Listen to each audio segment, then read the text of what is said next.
Jermaine Dupri did an interview recently, and he said that you have more number ones than Drake. Jermaine's crazy. Well, I looked it up. You have 14 number one singles and two number one albums. Is that accurate?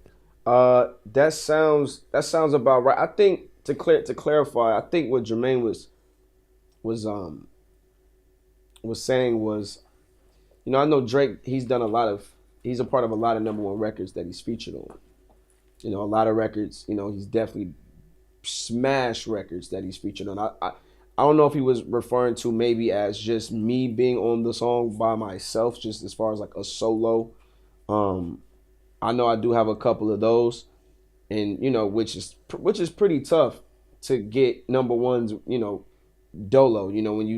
When you have a fan base and that person might be hotter, this person might be lukewarm, but then this person's a little hotter and can help it, or it's just the anticipation of a dope collaboration amongst two artists.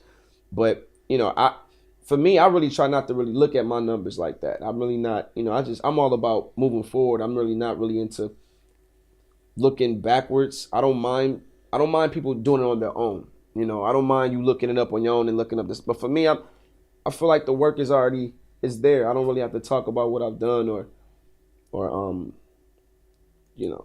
try to make people think otherwise of my legacy. Like, I know what's there. I know what I've done. There's things that I've done that I know a lot of these cats will never accomplish. And there's things that these guys are doing now that are winning for them that if I tried it, it might not necessarily win for me.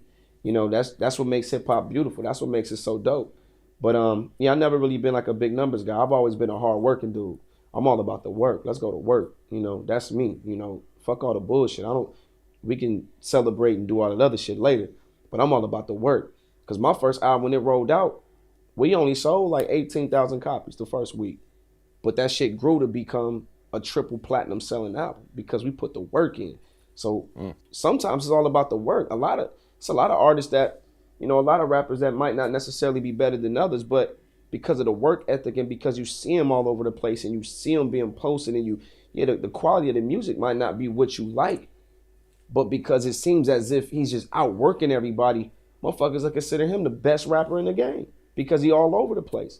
But his his music might not be as good as the motherfucker who we think should deserve to be in that spot, but sometimes that's just what it is. So I'm more of a hard worker type of person. At what point you were on Cash Money, Yeah. and you didn't really drop an official project while you were signed, but at this point you're off. Yeah. Okay. Was there a reason for it?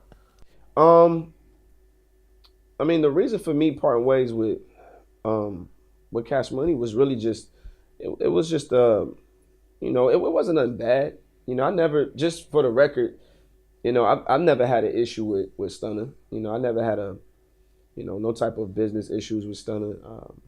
Not one complaint about anything. Me, I'm very outspoken. Really try not to bite my tongue much. I'll say what I have to say.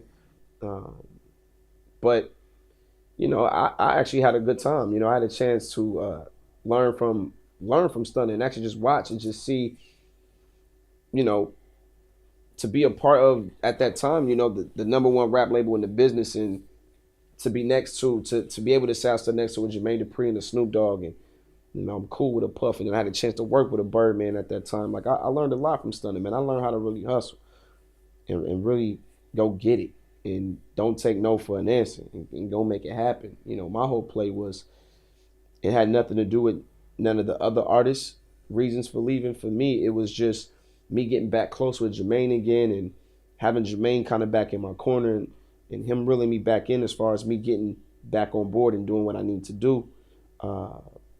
Also having Snoop in my corner, Dog always talking to me, like, yo, it's time to get serious, time to get focused. It's time for you to get back to making that Bow Wow type of sound, that Bow Wow music, But I never look back on the Cash Money situation like it was a bad thing, because I took something good out of that situation. The artist I was at that time helped mold me to become the artist I am right now, to be able to even make the shit I'm making. Because when I got the Cash Money, it was me and all me. It was no help. It was just me, my cameraman, and my engineer. I was going through all the beats. I set up a beat Gmail and everything, and was just going through. I was so locked into the studio that you couldn't tell me anything, and that was the ethic that was the bar. You know, it was my room. Then you had Stunner's room in the middle, and Wayne all the way at the end. And being able to walk out of my session and walk in Wayne shit and sit down real quick, he'll come over to mine. It was just it all of that helped me. Even though I didn't put out a record or I didn't put out a body of work or a project, I put out maybe like 4 mixtapes, but